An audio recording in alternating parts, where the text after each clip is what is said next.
Sejarah Perang Ahzab. Ketenangan dan kedamaian memenuhi Jazirah Arab. Namun orang-orang Yahudi yang telah menerima berbagai kehinaan akibat pengkhianatan, konspirasi dan isu setelah diasingkan ke Khaybar, mereka menunggu apa yang akan dialami oleh kaum muslimin dari kaum musyrikin Mekah. Namun, seiring dengan perubahan waktu, kenyataan menunjukkan bahwa peperangan itu malah membawa dampak baik bagi kaum muslimin. Oleh karena itu, orang-orang Yahudi itu menjadi semakin jengkel dan mulai merencanakan sebuah konspirasi dan membuat rencana yang sangat keji. 20 pemimpin Yahudi dan pemuka Bani An-Nazir pergi menuju Quraisy di Mekah guna memprovokasi mereka dan menjanjikan kemenangan.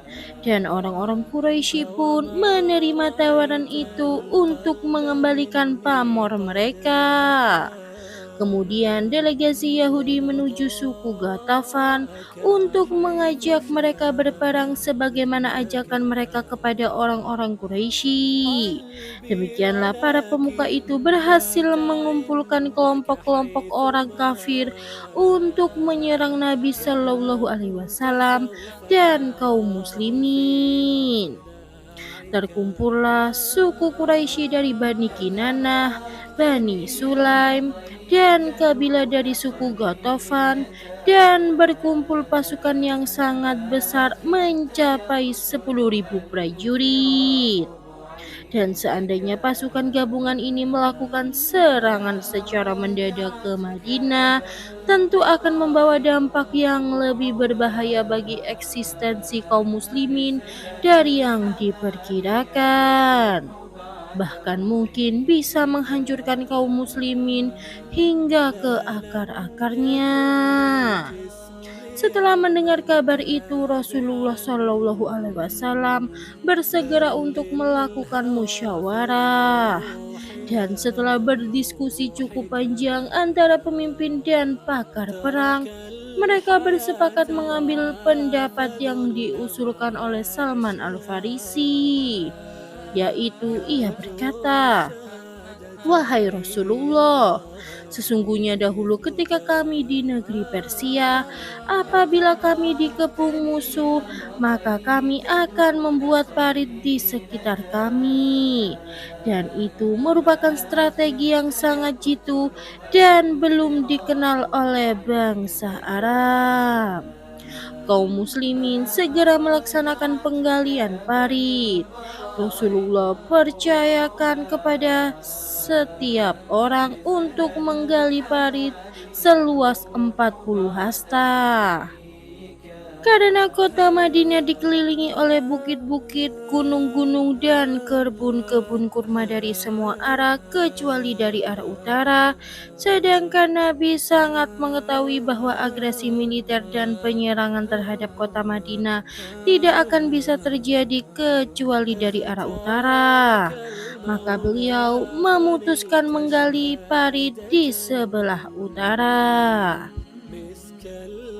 Suku Quraisy bergerak dengan 4.000 tentara dan singgah di saluran air Rumat, yaitu antara Al-Jurf dan Gazabah. Sedangkan suku Ghatafan, yaitu sekutunya dari Najd, berjumlah sekitar 6.000 tentara. Mereka bermarkas di bagian bawah lembah Naqomah di sisi gunung Uhud. Sementara Rasulullah Shallallahu Alaihi Wasallam membawa 3.000 tentara muslimin dan menjadikan Gunung Sa'la menjadi benteng pertahanan. Rasulullah Shallallahu Alaihi Wasallam mengangkat Ibnu Ummi Maktum sebagai penguasa sementara di kota Madinah dan menyuruh para wanita serta anak-anaknya untuk disatukan di tempat khusus di benteng-benteng Madinah. Ketika pasukan musyrikin ingin menyerang kaum muslimin, mereka terhalang oleh Farid sehingga mereka mengambil strategi mengepung kaum muslimin, yang mana strategi tersebut tidak dipersiapkan ketika pergi untuk berperang. Akhirnya orang-orang musyrik itu hanya bisa mengelilingi sekitar Farid sambil menggerutu mencari titik lemah untuk mereka jadikan pintu masuk ke Madinah. Tetapi kaum muslimin memperhatikan gerak-gerik mereka lalu memanahi mereka sehingga mereka tidak berani mendekati Farid. Pasukan kavaleri atau penunggang kuda Quraisy merasa benci bila harus berdiam diri tanpa membuahkan hasil.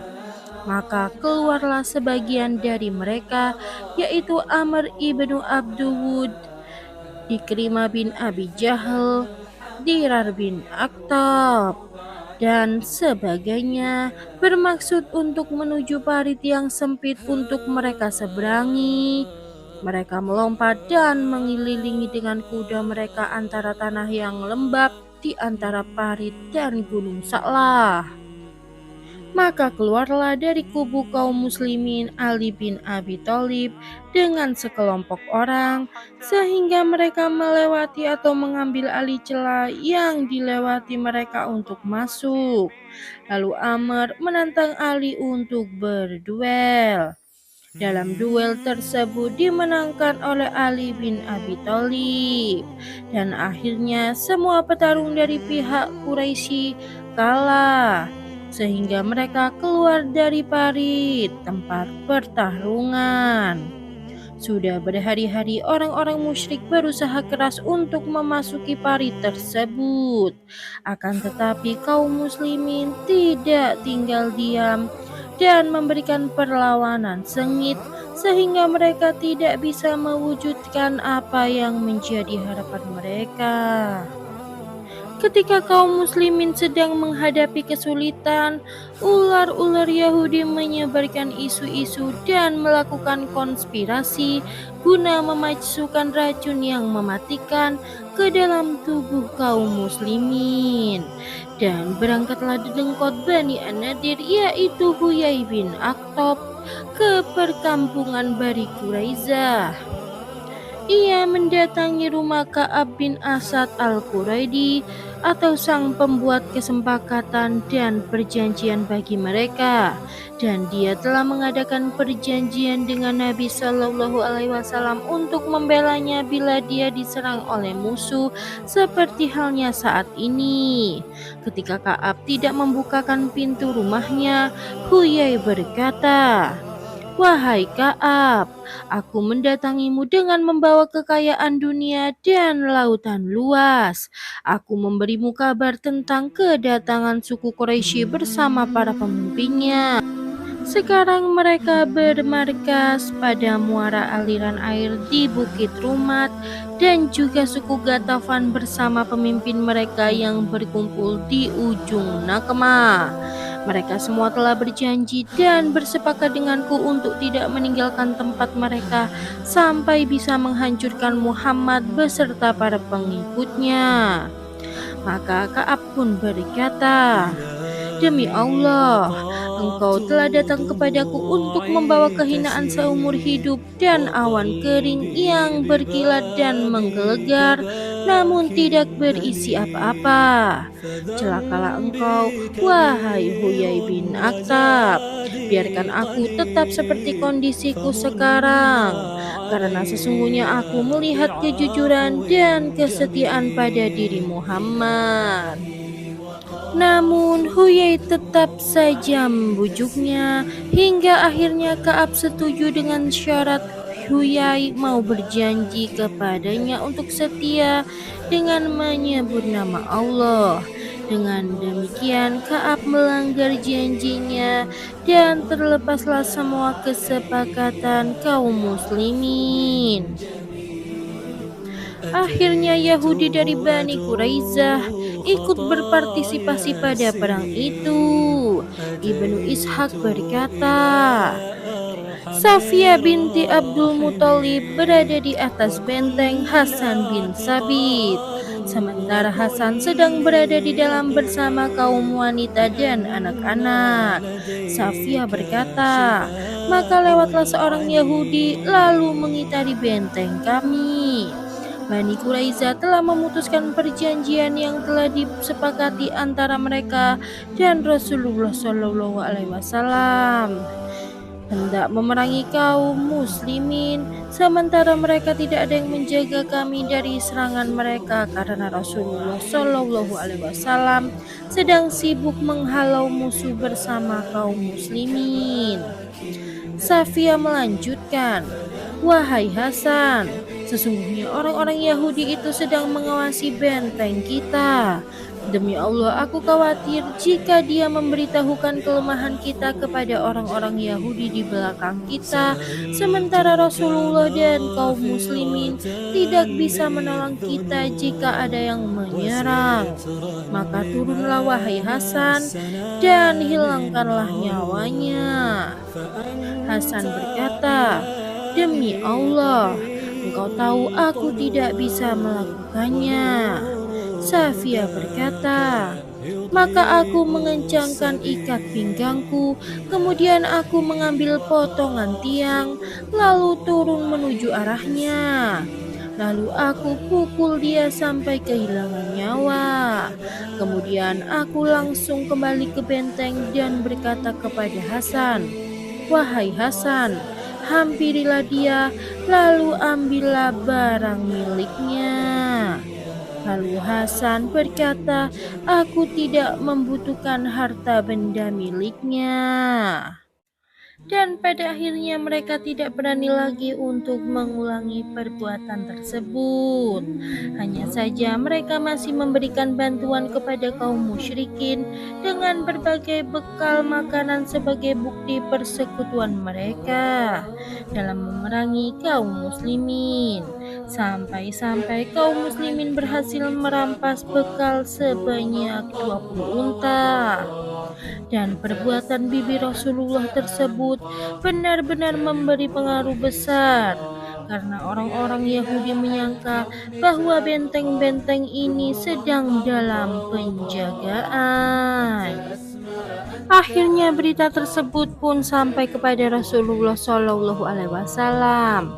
Rencananya Nabi ingin menyembunyikan berita tersebut supaya tidak meruntuhkan semangat kaum muslimin.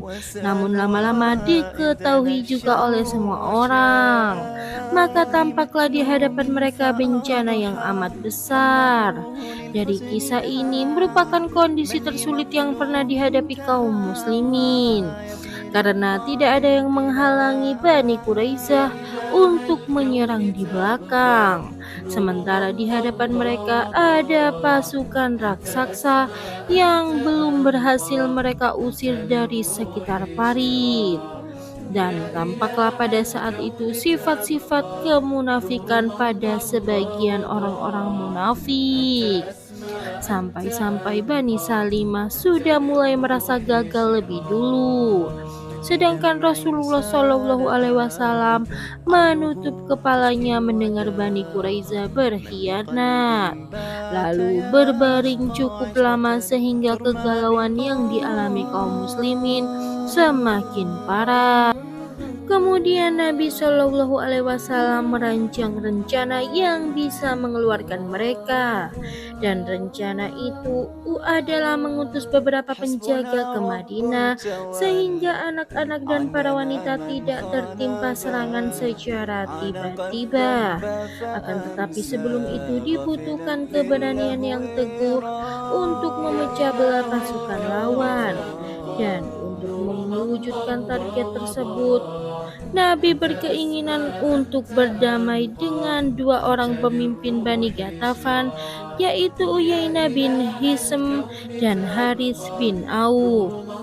dengan memberikan sepertiga buah-buahan dari kota Madinah agar mereka berdua mau pergi membawa pulang kaumnya dari arena peperangan dan kaum muslimin bisa berkonsentrasi untuk memberikan kekalahan telak terhadap kaum Quraisy. Perundingan pun terjadi. Kemudian Rasulullah Shallallahu Alaihi Wasallam meminta pendapat Sa'ad bin Mu'adz dan Sa'ad bin Ubadah. Namun mereka tidak menyetujuinya karena tidak rela jika harus memberikan sesuatu yang baik kepada suku Gatafan kecuali pedang. Kemudian segala puji bagi Allah menciptakan suatu perkara dari sisinya yang menghindarkan musuh dan mencerai beraikan persekutuan mereka serta membuat mereka mundur lari kocar kacir dikarenakan Nuaim bin Mas'ud bin Amir al-Ashja'i adalah seorang laki-laki dari suku Gatafan yang ia sudah masuk Islam namun menyembunyikan keislamannya dari sukunya. Dan Nuaim menyebabkan perpecahan di antara dua belah pihak musuh yang akhirnya berhasil memecah belah keduanya. Dan Allah mengirimkan mereka pasukannya berupa angin kencang sehingga menghancurkan kemah-kemah mereka. Dan Allah juga mengirim pasukan malaikatnya yang membuat mereka sangat goncang, merasakan cemas dan rasa takut yang luar biasa ke dalam hati mereka. Tak lama setelah itu Rasulullah Shallallahu Alaihi Wasallam mendapat informasi dari intelnya yang ia kirim bahwa pasukan musuh bersiap-siap untuk pulang tanpa mendapatkan apa yang mereka inginkan. Pada pagi harinya Nabi Shallallahu Alaihi Wasallam akhirnya bersama kaum muslimin pulang ke Madinah. Perang ini disebut juga Perang Khandaq yang terjadi pada tahun kelima Hijriah.